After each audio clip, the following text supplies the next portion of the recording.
देखिए, जो इनकी फैमिली थी मोहम्मद शफी साहब की, ये बहुत मिस्कीन है। ये खुद एक टेलर का काम करते थे। इनके 3 बच्चे हैं, एक लड़की 2 लड़के। The girl is a graduate. तो इनका कुछ सहारा नहीं था। घर भी इनने, जिसके हम सामने अभी खड़े हैं, घर भी इनने लोन पे लिया। हर महीने इनको वो देना पड़ता है, एक इंटरेस्ट अमाउंट। तो एट दिस पॉइंट ये भी कह रहे हैं कि ये पुलिस के लिए काम नहीं करते थे मोहम्मद शफी।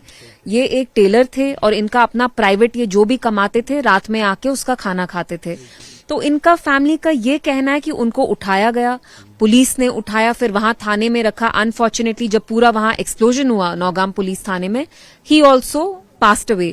तो फैमिली का अब यही कहना है कि आप हमें कुछ कॉम्पनसेशन दीजिए, क्योंकि इनका कोई सहारा नहीं है। बीवी इनकी, शी इज बेड रिडन, बच्चे 3 हैं। तो मेरी एलजी साहब मनोज सिन्हा जी, क्योंकि पुलिस लॉ एंड ऑर्डर सारा उनके अंडर आता है, एंड स्पेशली जो डीजी साहब हैं नलिन प्रभात, मैं उनसे गुजारिश करती हूँ, इल्तिजा करती हूँ कि सबसे पहले आप यहाँ आइए, फैमिली से मिलिए, उनका दर्द समझिए।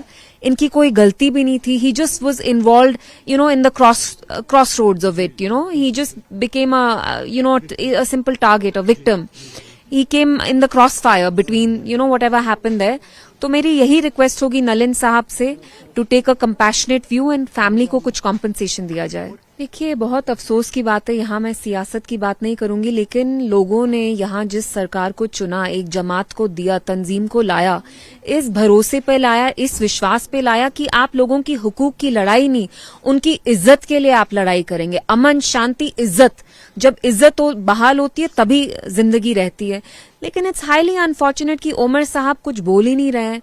यहाँ कम से कम वो आ सकते थे कंडोलेंस विजिट के लिए।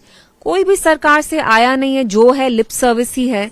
आई am not here for lip service, I came here to extend my condolences, and I will personally write to LG साहब as well as the DG and implore them to consider giving them some sort of compensation, because they really need it.